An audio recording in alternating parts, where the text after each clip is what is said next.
Hola, muy buena tarde a todos. Bienvenidos a una sesión más de este entrenamiento continuo México contra COVID. El día de hoy tenemos el gusto de presentarles a la doctora Paulina Crespo Morfín. Ella es médico cirujano y partero por la Universidad Michoacana de San Nicolás de Hidalgo. Es especialista en medicina interna por la Universidad de Guanajuato. Es maestra en investigación clínica también por la misma Universidad de Guanajuato. Es endocrinóloga del metabolismo por el Instituto Nacional de Ciencias Médicas y Nutrición Salvador Subirán.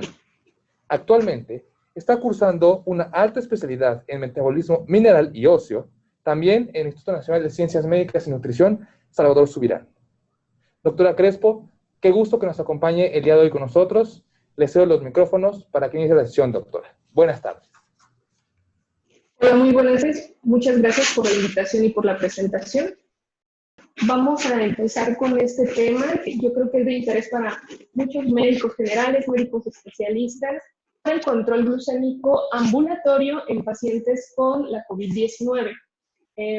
Importante mencionar desde que este tema va dirigido solamente al paciente ambulatorio. El paciente hospitalizado, bueno, es un tema completamente diferente. Y pues muy bien, vamos a dar inicio. Me dicen si hay algún problema con las diapositivas. Ok. Vamos a dar inicio con los temas que vamos a presentar o vamos a tocar más detenidamente. Hablaremos sobre los mecanismos que ocurren en un paciente con la COVID-19 y sobre el manejo del descontrol glucémico en distintos casos de pacientes con COVID-19 ambulatorio y algunas opciones de monitoreo ambulatorio en la era de la pandemia por SARS-CoV-2. Bueno, y daremos al final unas conclusiones. Vamos a empezar el primer tema. Bueno, sabemos que las deficiencias en la inmunidad observadas en los pacientes que tienen diabetes se caracterizan por un retraso inicial en la activación de la inmunidad mediada por células del tipo 1 y una respuesta hiperinflamatoria tardía, las cuales son consistentes con un mayor riesgo de mortalidad asociados a la inmunosupresión que tienen estos pacientes. Ahora, si agregamos factores adicionales que se han propuesto que modifican el riesgo de mortalidad por COVID-19 y además empeoran el control glucémico en la diabetes, incluyen terapia con corticosteroides, fármacos que exacerban la hiperglucemia, la deficiencia en la inmunidad y un monitoreo inadecuado de la glucosa. Esto nos va a conllevar a un desequilibrio, por supuesto, en los parámetros normales de glucosa. Ahora, hablando un poco sobre la fisiopatología de la infección por SARS-CoV-2, he propuesto varios mecanismos por los cuales la inflamación inducida por el virus aumenta la resistencia a la insulina. Esta gran carga de células inflamatorias puede afectar funciones de distintos órganos como músculos esqueléticos, el hígado, los principales órganos que responden a la insulina, son pues, responsables de la mayor captación de glucosa mediada por la insulina. Entonces, si explicamos los mecanismos patogénicos potenciales en pacientes con diabetes tipo 2 y COVID-19, podemos ver que la infección por el virus SARS-CoV-2 puede conducir a un aumento en distintos mediadores inflamatorios, como lipopolisacáridos, citocinas inflamatorias, algunos metabolitos tóxicos. Además, la modulación de la actividad de las células natural killer y la producción de interferón gamma pueden aumentar la permeabilidad intersticial, además la permeabilidad vascular de distintos productos proinflamatorios. Además, la infección por SARS-CoV conduce a un mayor aumento de las especies reactivas de oxígeno y de interleucina 1.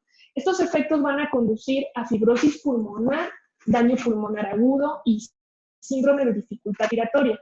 Además de que estas especies reactivas de oxígeno y la activación viral dan una activación del sistema renina-angiotensina-aldosterona a un aumento en la expresión de angiotensina 2. Esto nos van a causar resistencia a la insulina, hiperglucemia y daño endotelial vascular, todo lo cual va a contribuir a distintos eventos cardiovasculares, tromboembolismo, coagulación vascular diseminada, etc. La infección también causa un aumento en los componentes de la coagulación, como fibrinógeno, dímero, que conducen a un aumento en la viscosidad de la sangre y daño del endotelio vascular. Por tanto, pues todos estos eventos cardiovasculares asociados de los que ya estamos hablando nos van a llevar a aumento en la mortalidad de distintas causas cardiovasculares. Hablando un poco sobre la prevalencia de diabetes en los casos de COVID-19, bueno, esto varía entre el 16 al 33%. La glucosa mayor a 150 miligramos sobre decilitro se ha demostrado que tiene una hazard ratio, una relación de riesgo 2.5 veces más si lo tuviéramos en las personas sin diabetes. Ahora, las concentraciones de glucosa más de 150 miligramos sobre decilitro han mostrado predecir significativamente la mortalidad. Y esto lo podemos observar en estas gráficas de los distintos niveles de glucosa y el seguimiento a través de los días. Como vemos en esta tabla de aquí abajo, aquellos pacientes que fueron pues, egresados con niveles de glucosa elevados, bueno, tenían mayor riesgo. Y les muestro otra tabla donde podemos observar cómo los pacientes con diabetes y otras comorbilidades, que lo podemos esquematizar en línea negra, o sea, tienen menor supervivencia a comparación de aquellos que no tenían diabetes ni comorbilidades. Tenemos aquí un espectro intermedio, como aquellos pacientes con diabetes, aún sin comorbilidades, y pacientes con comorbilidades sin diabetes también tienen una disminución en la probabilidad de supervivencia. Estas dos líneas que vemos aquí corresponden a los pacientes con diabetes.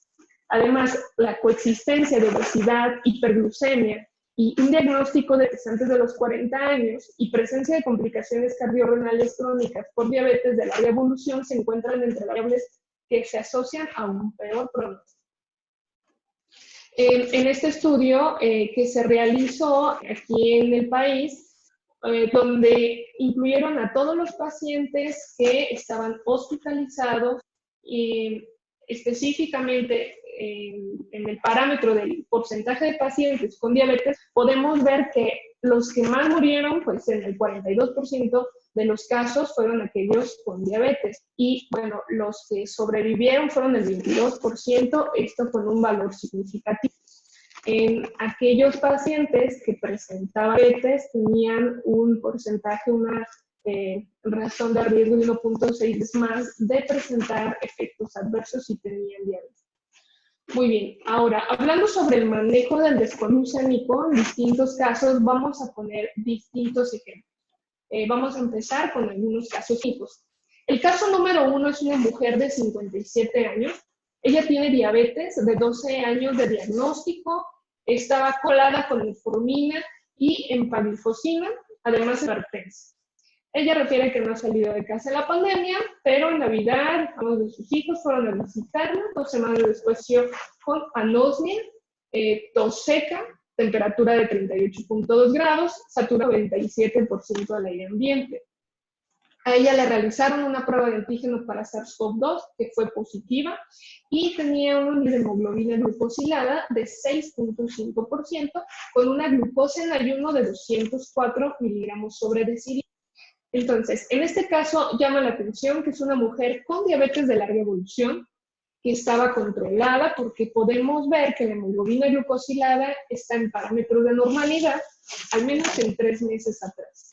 En este momento que tiene datos de infección por SARS-CoV-2, entonces vemos que ahora se controló y esto lo observamos con una glucosa en ayuno de 204 miligramos sobre decilitro.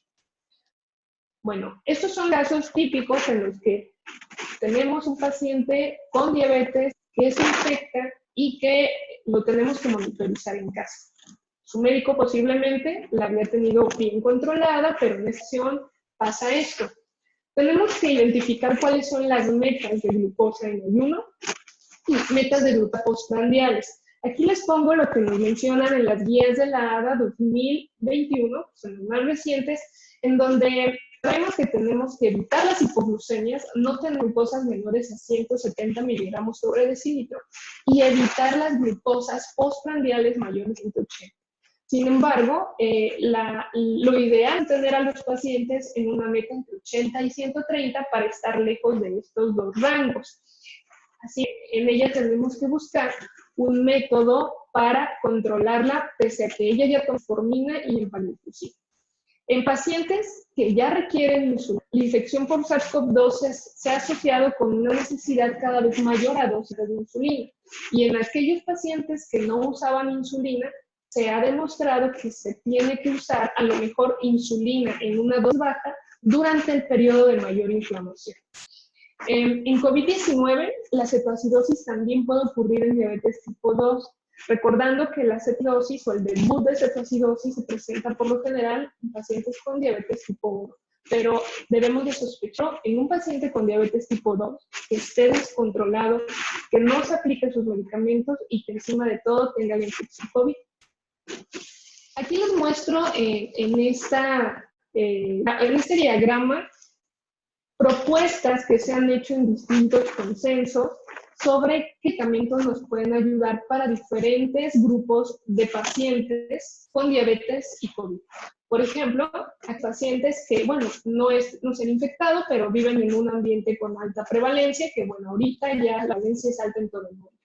En aquellos pacientes que vamos a vigilar de manera ambulatoria.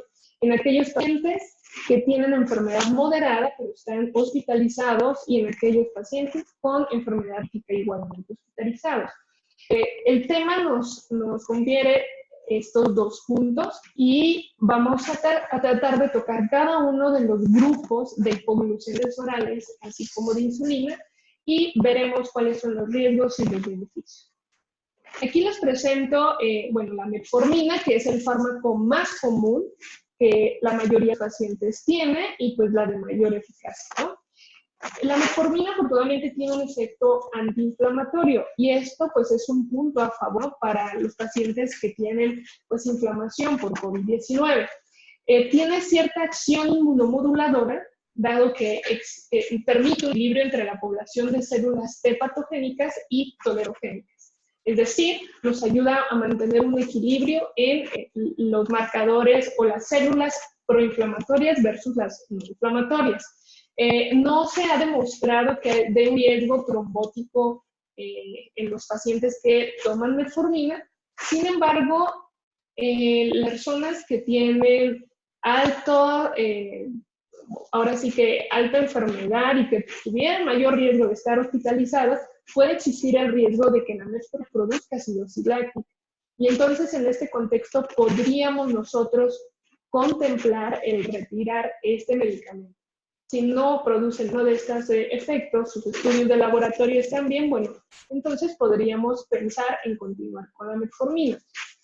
Entonces, para ello puede usarse, se podría atender en hipoxia severa, que pudiera agregar una acidosis metabólica al cuerpo y esta descompensar o exacerbar una acidosis láctica, y en aquellos pacientes que tengan isquemia o una función renal reducida.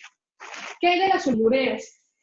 Pese a que ya son las que menos se recomiendan por el riesgo alto de hipoglucemias, la mayoría de los centros de salud pues se siguen usando las sulfonilureas. Estos medicamentos, imipirida, glibenclamida, no tienen un efecto antiinflamatorio benéfico, no se ha demostrado que tengan alguna acción inmunomoduladora, tampoco tienen un riesgo trombótico. Sin embargo, como les menciono, su mayor riesgo son las hipoglucemias. Si un paciente ya usaba sulfonilureas y no tiene riesgo de hipoglucemia, al enfermarse o infectarse en casa no ha mostrado datos de hipoglucemia, bueno, podría considerar dejarse, pero se puede suspender en estos pacientes en quienes ya empiezan con hipoglucemia y no se recomienda agregar a aquellos pacientes que no tomaban sulfonilureas anteriormente. Las tiazolidinedionas, bueno, estos medicamentos o este grupo de medicamentos se usan ya cada vez menos. Esto debido a que se ha demostrado que tienen algunos efectos deficientes o unos efectos negativos, más que nada, para el corazón. Como la mayoría de los pacientes con diabetes de larga evolución ya tienen un factor cardiovascular agregado, bueno, entonces en ellos no recomendarían las tiazolidinedionas y mucho menos si no las han manejado antes y se les quieran agregar. Entonces, solamente que no esté complicado el paciente y que no esté descompensado ya tomar este tipo de medicamento, bueno, se consideraría continuarlo. Pero si el paciente tiene alto riesgo de desarrollar complicaciones cardíacas, como falla cardíaca, etcétera, hay que suspender. ¿Qué hay de los inhibidores de PP4? Estos medicamentos fueron un boom al inicio del COVID porque demostraron que tienen un efecto antiinflamatorio. Además de que tienen acción inmunomoduladora, es un marcador de linfocitos T activado, regula la expresión de ciertas quimiosinas y por tanto se ha demostrado que ayuda un poco con la inflamación. Respecto a pues, los efectos tromboembólicos, ha sido neutral. Algunas referencias hablan sobre un posible incremento y en general pacientes con COVID son seguros. Así que podríamos usarlo en todos los grados de severidad con mucha mayor confianza y debe ajustarse para la función renal. Los inhibidores de CGLP2, siempre hemos dicho nosotros en la consulta a todos los pacientes, son ahorita pues una panacea, es una maravilla además de la metformina.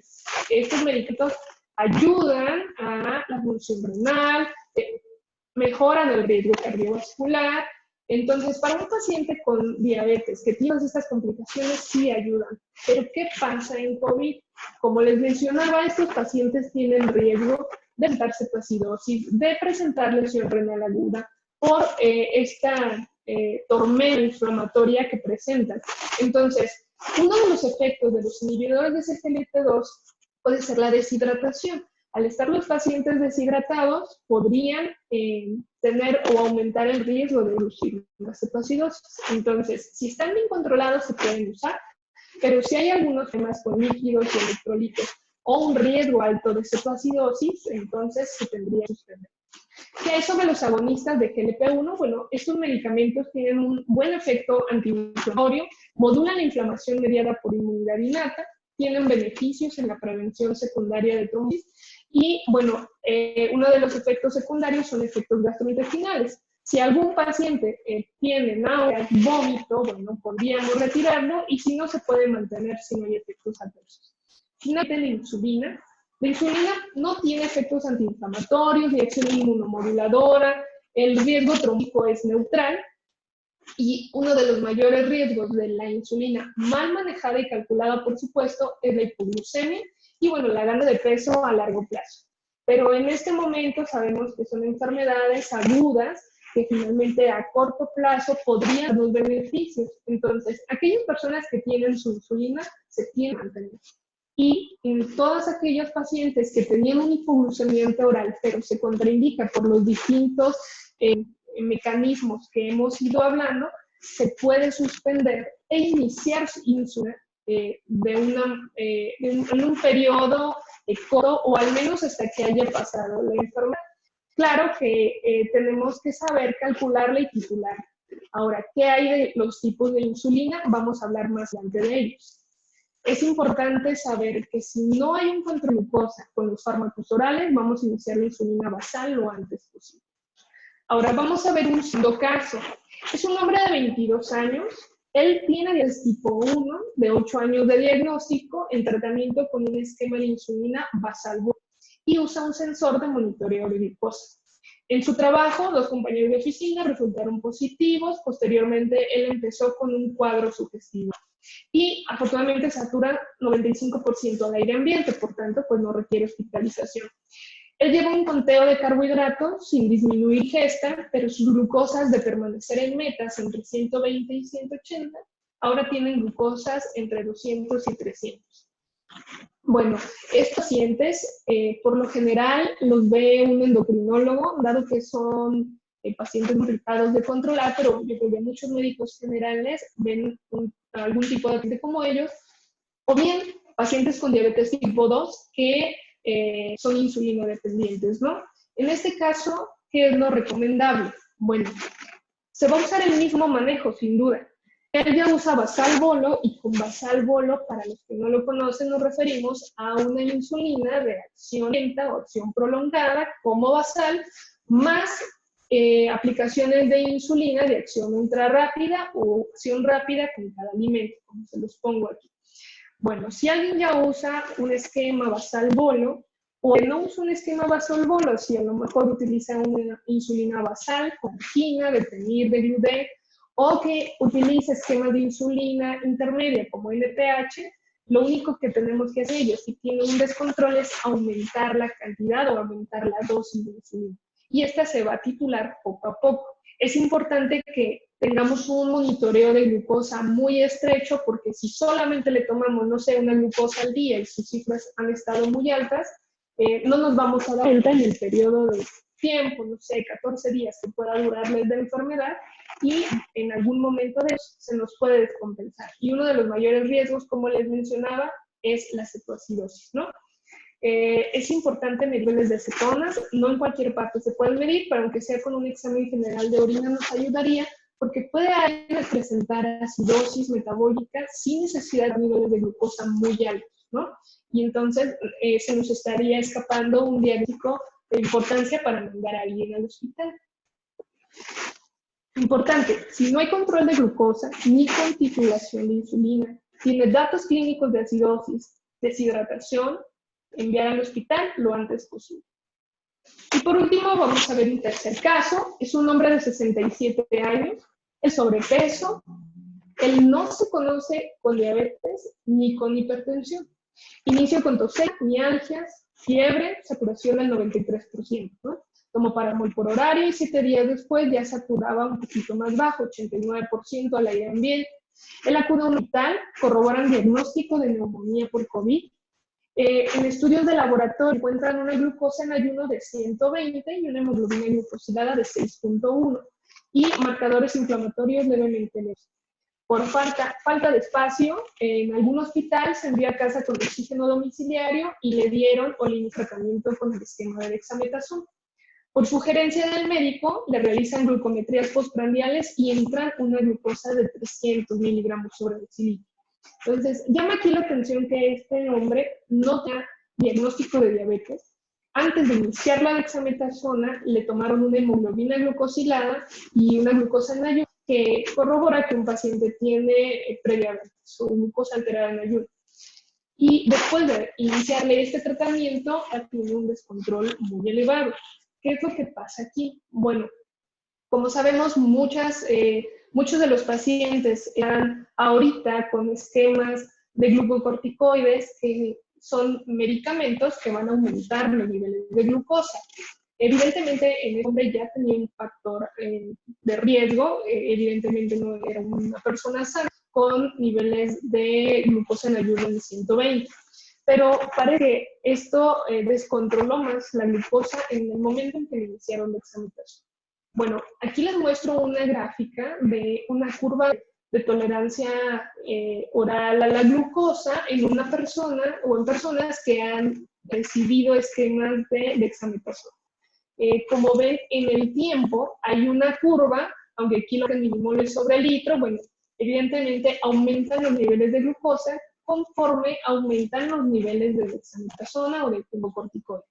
Si nosotros comparáramos esta curva de glucosa con la duración de diferentes mecanismos de acción de las distintas insulinas que tenemos en el mercado, podemos ver que una curva que se mantiene elevada entre 18 hasta 40, 50 horas que produce la dexametasona podría cubrirse bastante bien con una glucosa de acción lenta o de acción prolongada, como glargina, depenir o de gluten. Entonces, en estas personas que normalmente no usaban insulina o que no se conocían ni siquiera diabéticos, se podrían controlar con un esquema de insulina basal muy pequeñito para el control de la glucosa durante el periodo de tiempo en que tiene pues, la infección con mayor porcentaje de inflamación, ¿no? Una vez que esto pasa, se tiene que ir quitando o quitarse por completo si no lo usaba previamente. Les muestro en esta otra tabla las dosis de prednisona. En algunos casos no se usa dexametasona porque no lo hay, porque el mecanismo de aplicación venoso, intramuscular, no puede hacerse en casa. Si se sustituye por prednisona, se puede sustituir por insulina NPH. Curiosamente, la prednisona tiene un mecanismo de acción muy semejante a la insulina NPH, en la que dura su su pico de acción empieza a elevarse a las 2 horas, dura hasta 8 horas y luego empieza a descender. Entonces, aplicarles insulina y NPH en estos pacientes podría ser de ayuda cuando usan prelucio. Y bueno, esta tabla pues se les dejo para que recuerden, recordar todos los diferentes tipos de insulina, las ultrarrápidas, rápidas, intermedias y las de acción prolongada. ¿Cuáles son las presentaciones? ¿Cuál es el inicio del mecanismo de acción? ¿A qué hora es el pico? ¿Cuánto de cada una de ellas? Y bueno, ¿en qué casos darse, no? La intermedia, que es la NPH, por general se aplica 2 veces al día, justamente porque su duración está entre 10 y 16 horas. Y las de acción prolongada, como la glargina, la más común, que tiene una duración aproximada de 24 horas o un poquito menos. Y estas otras presentaciones, como de Gludec o la Gina 300, que se pueden dar una vez al día. ¿Qué hay escrito? Hay muy pocas cosas escritas sobre el COVID ambulatorio, justamente porque pues, ahorita todo el foco de atención está en los hospitales y porque son pocos estudios que se han podido hacer de seguimiento en pacientes que después de haber estado hospitalizados los mandan a casa o aquellos que les da COVID en casa y nadie se da cuenta, ¿no? Esta unión de expertos nos dice que los análogos de insulina basal son la opción más simple. ¿Por qué? Porque se aplican una vez al día. Así que es mucho más fácil, más conveniente que algún médico lo pueda manejar de manera ambulatoria. Pues más ahorita que la pandemia sigue en curso y no sé cuánto tiempo va a terminar. Además de que es más fácil capacitar a las personas con diabetes en el uso de análogos de insulina, ¿no? Sería preferible iniciar a las personas con insulina basal durante consultas en persona. Esto pues para explicarles muy bien la aplicación de insulinas. Muchas veces las personas no saben cómo se aplica y lo hacen con una técnica no adecuada, pues estaríamos perdiendo el beneficio de la misma línea. Se puede favorecer la iniciación remota dependiendo de un acuerdo mutuo entre la persona y el proveedor. Siempre, ¿no? Ahora que estamos con estas tecnologías, ¿no? Dando clases a distancia, consultas a distancia. Y pues bueno, la dosis inicial de análogo de insulina basal puede ser la dosis bajita, que corresponde a 10 unidades al día, o si la calculamos por kilo de peso, 0.1 de 2 unidades al día. Esto es mucho más fácil de recordar para los médicos, fácil de recordar para los pacientes. Estaríamos cubriendo tentativamente el porcentaje de glucosa que se elevaría debido al efecto del glucocorticoide y se podrá ir titulando conforme hacen los días. Además, se recomienda un seguimiento dentro de las 2 semanas posterior al inicio de la administración de insulina. Como les mencionaba, si un paciente no usaba insulina, se la iniciamos porque tiene COVID, más o menos 2 semanas después, que pasaría el proceso inflamatorio más severo, tendríamos que irle disminuyendo, destetando, reduciendo la dosis de insulina o quitársela por completo, ¿no? Para evitar ahora sí hipoglucemia. ¿Qué hay sobre las opciones de monitoreo ambulatorio en la era de la pandemia por SARS-CoV-2? Bueno, esto de monitoreo de la glucosa es nada nuevo. Se han usado diferentes dispositivos de monitoreo continuo que han ayudado a los pacientes, especialmente pacientes que tienen diabetes tipo 1 o algunos pacientes con diabetes tipo 2 que ya son insulinodependientes. Sin embargo, estos mecanismos han sido de gran utilidad ahora que los pacientes están en casa, que ahora sí que el manejo a distancia de los médicos ha sido mayor a la era previa al COVID. Entonces, estos dispositivos nos permiten que el paciente se coloque el parche, se esté censando los niveles de glucosa y enviándolos a distancia por distintos dispositivos electrónicos, como es el celular. Y hay distintas aplicaciones, digo, estas son por poner algunas, muchísimas aplicaciones en las que puedes a distancia con tu médico estar muy al tanto de tus niveles de glucosa. Y aquí les pongo un ejemplo. El glucómetro va a detectar los niveles de glucosa que se pueden pasar ya sea a un dispositivo por Bluetooth o a la computadora y subirse a una nube en donde censará un porcentaje de niveles de glucosa, así sabremos si están en rango, si estamos por debajo del rango normal o muy alto del rango normal, y ir orientando vía telefónica a través de una relación médico-paciente estrecha para que el paciente, pues evidentemente, tenga los niveles de glucosa dentro de rango normal. Y un automonitoreo, cuando no tenemos estos dispositivos, se puede hacer sencillo en casa. Por ejemplo, cuando tenemos nuestros glucómetros en casa, pedirle al paciente que se tome una glucosa antes del desayuno. Puede, para no aplicarse o no picarse todas las horas, todos los días, podríamos hacer un esquema semejante a este, donde los lunes a lo mejor se pique en ayuno y 2 horas después del desayuno. Un martes puede ser antes de la comida, un miércoles 2 horas después de la comida, un jueves antes de cena, un viernes 2 horas después de la cena. Y así podríamos nosotros ver cómo se comportan sus niveles de glucosa durante el día. Y como ven aquí, en el transcurso de una semana, una persona que está muy descontrolada en ayuno y 2 horas después de los alimentos, bueno, podemos iniciarle un tipo de insulina, aquí por poner un ejemplo de Gludec, se le iniciaron 10 unidades, como no mejoró, subieron a 2 unidades al siguiente día, seguía estando fuera de metas, incluso aquí hubo necesidad de agregarle 4 unidades de insulina ultra rápida, pero conforme pasan los días, al aumentar los niveles de insulina, ya encontramos un adecuado control, ¿no? Aquí, por ejemplo, tuvo unos niveles de glucosa un poquito bajos, bajaron la dosis y listo. Y esta es una manera que visualmente nos ayuda a ver cómo se controla a una persona durante el día, cómo amanece en ayuno, cómo responde después de los alimentos y en el transcurso de la semana poderles ajustar sus niveles de insulina, ¿no? Y bueno, por último, ya para terminar nuestra charla, como conclusiones, ¿qué podríamos llevarnos a casa? Bueno, la evidencia sugiere que la insulina y los inhibidores de DPP-4 pueden usarse de manera segura en pacientes diabéticos y COVID-19. Es posible que sea necesario retirar algunos fármacos que ya usan los pacientes, metformina, inhibidores de SGLT2, con riesgo de enfermedades graves, por supuesto, solamente durante el periodo de enfermedad.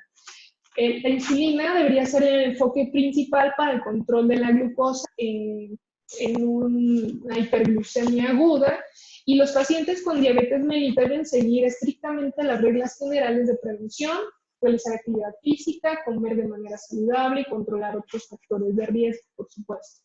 Bueno, monitorear los niveles de glucosa con mayor frecuencia es la clave del éxito para poder controlar a estos pacientes. Y bueno, esto sería todo de mi parte. Muchísimas gracias por la invitación y pues, estamos abiertos a las preguntas o dudas que puedan surgir. Muchas gracias, doctora Crespo. Les recordamos a los participantes que esta es una sesión a micrófono abierto, por lo que si ustedes quieren hacerle alguna pregunta o algún comentario a la doctora, lo pueden hacer por medio del chat o levantar su mano y nosotros les activaremos su micrófono. En lo que, bueno, los participantes ponen sus comentarios y sus preguntas, les recordamos que en el chat voy a poner el link de asistencia para que puedan registrarse con su nombre, su correo y la unidad hospitalaria en donde se encuentran.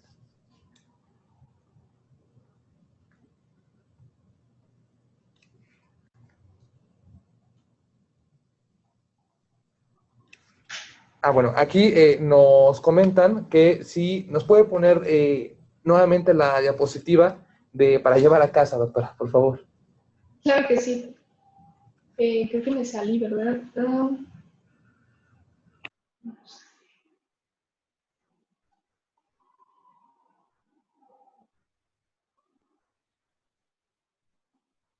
Ahí está, creo que la estamos viendo, ¿verdad? Sí, ya, doctora. Perfecto, muchas gracias. Y mientras aquí en el chat ya nos están haciendo una pregunta, el doctor Espinosa, que dice, primero le agradece, doctora, y él pregunta que si hay evidencia de glucosas en ayuno en diabetes tipo 2, de 80 a 100, que sí es mejor, doctora. ¿Evidencia de que sea mejor que se mantengan entre 80 y 100, se refiere? Sí, claro. De hecho, pues son las metas que debemos de tener en nuestros pacientes. Es más peligroso cuando tienen menos de 80 porque se acercan a la hipoglucemia, pero alguien puede estar 70 arriba y estar bastante bien. Yo sugeriría que si alguien ya tiene, por ejemplo, insulina y amanece entre 70, 72, 75, bueno, podemos bajarle un poco esa dosis para evitar hipoglucemias que pudieran ocurrir en la madrugada cuando la persona está dormida y no haciendo. Cabe mencionar que el proceso inflamatorio por lo general produce hiperglucemia. Las dosis de esteroide en aquellos pacientes que se les da por la enfermedad, por supuesto, también aumentan la glucosa. Entonces es un poco más peligroso esto. Pero las hipoglucemias hay que cuidarlas una vez que les estamos proporcionando insulina y mantener unas metas entre 80 y 130 son bastante decentes en alguien que tiene diabetes y son mediciones en ayuno. Perfecto, doctora, muchas gracias. Aquí tenemos ya otra pregunta del usuario Paola. Ella nos pregunta, doctora, en la situación de un paciente con COVID no grave y que no desea insulina, ¿usted sugiere aumentar las dosis de hipoglucemiantes de manera general o o solo ante la evidencia de hiperglucemia? Nos pregunta. Y claro, ante la evidencia de hiperglucemia y que el paciente no desee aplicarse insulina, bueno, sí podemos aumentar la dosis del hipoglucemiante oral. Pero hay que tener en cuenta que el mecanismo de acción de los hipoglucemiantes orales son más lentos. Yo puedo subir la dosis de un medicamento ahorita y voy a ver los resultados reflejados en 1 o 2 horas. La insulina es la que tiene un efecto corto al día, en horas. Entonces, si él sí está descontrolado la glucosa, yo le recomendaría que lo pudiéramos controlar con insulina. Si no está descontrolado, bueno, el hipoglucemiante oral que usa está bien, siempre y cuando no vaya a producir los efectos adversos que mencionábamos en la charla. Perfecto, doctora, muchas gracias. Aquí tenemos una pregunta de la doctora Magdalena García. Ella pregunta si usted recomienda un esquema de insulina de acción rápida para el manejo de pacientes ambulatorios, doctora. El esquema de insulina de acción rápida lo recomiendo solamente si viene junto con un esquema basal en alguien que tiene hiperglucemias más de 180, por ejemplo. Dejar solamente un esquema rápido, el famoso esquema sliding scale que se utilizaba en la hospitalización, realmente solamente para correr. Pero cabe mencionar, como lo veíamos en esta diapositiva, ahorita se los voy a poner, la insulina rápida tiene un inicio del pico de acción de 30 minutos, su pico es a las 2-3 horas, y bueno, la duración hasta 6-8 horas. Si yo trato de controlar a alguien en casa con insulina rápida que no come o come, pero a las 2 horas ya metabolizó ese alimento, todavía puede generar un pico de acción más larga que pudiera producir hipoglucemia. Lo mejor sería que alguien utilizara insulina basal, por ejemplo, insulina glargina o una de las insulinas prolongadas, y si aún así sigue con hiperglucemia, agregarle de las insulinas ultra rápidas que se pueden aplicar al momento de que vaya a comer, por ejemplo. El pico de acción dura mientras metaboliza los alimentos y después de 3 a 4 horas ya no tendría el efecto de la insulina, que más o menos es el periodo de tiempo en el que se metabolizaron los alimentos. Y más bien se ajusta la insulina basal si encontramos niveles de glucosa altos en uno o antes de cada alimento. Perfecto, doctora, muchas gracias. Aquí también tenemos una pregunta de la maestra González. Ella nos dice y pregunta que si un paciente como secuela de COVID-19 puede ser la diabetes mellitus, doctora. ¿Como secuela de COVID? Sí. O sea, si a un paciente le va a dar diabetes porque le dio COVID, esa es la pregunta. Bueno, no da diabetes por COVID, eso es una. Alguien puede haber tenido antes del COVID una resistencia a la insulina severa en su cuerpo, tener disfunción de la célula en su páncreas y todavía no haber manifestado la diabetes. Pudo haber estado en un rango de prediabetes o intolerancia a la glucosa. Cuando da COVID, por todos los mecanismos que les mencionaba, pues va a elevar los niveles de glucosa. si alguien que yo atiendo, por ejemplo, en un hospital, o veo en la consulta externa con glucosa alta, no debemos diagnosticar diabetes en ese momento hasta que no pase el periodo de enfermedad y entonces ahora sí estudiar. Si ya que lo di de alta o se curó del COVID y sigue con las glucosas altas, entonces muy probablemente era alguien que iba a detonar esa diabetes. Aquí sí nos ayudaría a pedirle una hemoglobina glucosilada, porque la hemoglobina glucosilada, recordamos, nos dice un promedio de 3 meses atrás cómo tenía la glucosa. Si una hemoglobina glucosilada pasa de 6.5 en alguien que le dio COVID, bueno, el COVID no le duró 3 meses, duró unas semanas, muy probablemente esa persona ya tenía diabetes y no se había dado cuenta, y hasta que le dio COVID se dio COVID. O alguien que tal vez no tenía una hemoglobina glucosilada arriba de 6.5, pero después del COVID presenta hiperglucemias y criterios de diabetes, bueno, entonces es alguien que iba a detonarse en algún momento porque ya tenía baja reserva o tenía resistencia a la insulina. Muchas gracias, doctora. Y bueno, con respecto a esta resistencia a la insulina, nos pregunta Lucio Medina que si es recomendable iniciar la insulina en esos pacientes con resistencia a la insulina y factores de riesgo, doctora. Los pacientes que tienen resistencia a la insulina y no tienen COVID, lo ideal es no iniciar insulina porque la resistencia es más bien que tienen dificultad para que la glucosa entre a sus células y la insulina que ellos producen está en cifras muy elevadas. Entonces, ahí cuando alguien tiene resistencia a la insulina, se tiene que manejar con una dieta, ejercicio, bajar de peso. Eso ha demostrado muchísimo, además de la metformina.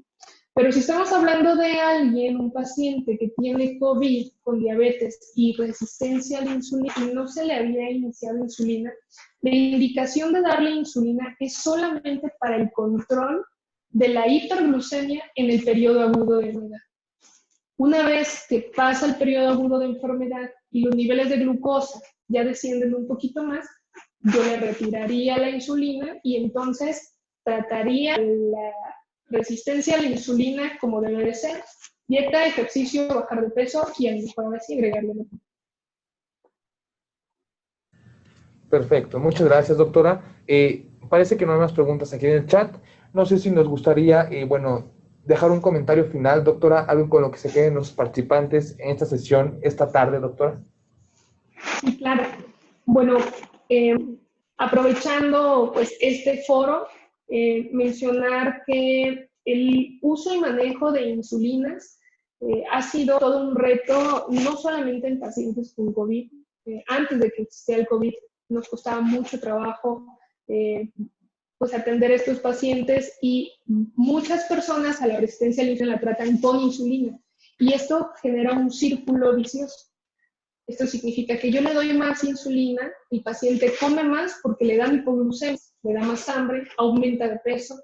Al aumentar de peso tengo que aumentar la dosis de insulina y esto es una práctica errónea que pues a todos nos ha pasado. Podemos tratar de disminuir o desinsulinizar a los pacientes cuando no lo necesitan. ¿Y cómo nos damos cuenta de la resistencia? Tienen acantosis nígricas, son pacientes con sobrepeso u obesidad. Por un lado. Por otro lado, en los pacientes que tienen COVID, no hay que permitir que estén muy descontrolados en casa.